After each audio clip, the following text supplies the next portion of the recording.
वालेकुम top Pakistani drama channel में खुश आमदीद दोस्तों। ड्रामा सीरियल मायरी की ज़बरदस्ती नई प्रोमो के बारे में आपको बताते चले कि अब फ़ाखिर और एनी की ज़िंदगी के मुश्किल दिन शुरू हो गए हैं। यहाँ पर ड्रामा सीरियल की ज़बरदस्ती नई प्रोमो नशर कर दी गई हैं कि जिसमें दिखाया जाता है कि फराज साहब अपने कमरे में लेटे मोबाइल देख रहे हैं और अब जैसे ही वहाँ पर साइका आती हैं तो कहते हैं कि अच्छा है हबीब बार बार अपनी बेगम को धमकी देता है इसलिए वो सीधी रहती हैं। मैं भी अगर ऐसा करता तो तुम ये हरकत ही ना करती। ये बात सुनकर तो साइका को काफ़ी गुस्सा आ जाता है।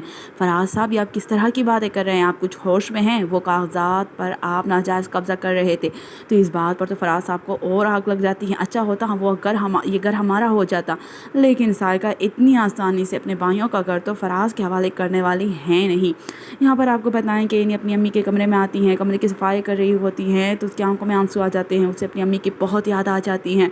फ़ौरन से उन्हें कॉल मिला लेती हैं, अम्मी आप क्यों चली गई, आप क्यों मुझे छोड़कर चली गई, आप वापस आ जाएं, मम्मा आप वापस आ जाएं और अपनी लड़ाइयाँ खुद लड़ें। ये बातें सुनकर तो आयशा बहुत परेशान हो जाती हैं। अपने बेटी की परेशानी को सुनकर परेशान हो गई हैं। लेकिन हबीब ने भी तो किस कदर की धमकियाँ दी थी कि आयशा मजबूरन ही यहाँ पे आ गई। यहाँ पर आयशा की अम्मी समझाने की कोशिश करती हैं कि बेटा कुछ लड़ाइयाँ खुद ही लड़नी पड़ती हैं और मैं समझती हूँ तुम अपनी लड़ाई खुद लड़ रही हो, लेकिन तुम्हें अपनी जगह भी नहीं छोड़नी चाहिए।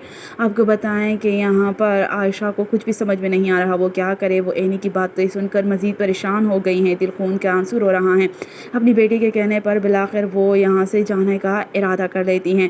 आपको बताते चले कि यहाँ पर अब बहुत सारे दुश्मन बन चुके हैं एनी के। जहाँ पर उसने खुशगवार ज़िंदगी का थोड़ा बहुत आगाज़ ही किया था कि अब बदगुमानियों ने पीछा करना शुरू कर दिया है। यहाँ पर एमन की अम्मी आ चुकी हैं और सबके सामने ही एनी पर बहुत ही बुरे इल्ज़ामात लगाने वाली हैं। सभी घर के बड़े मौजूद होते हैं तो वो फ़ौरन से इल्ज़ाम लगाना शुरू कर देती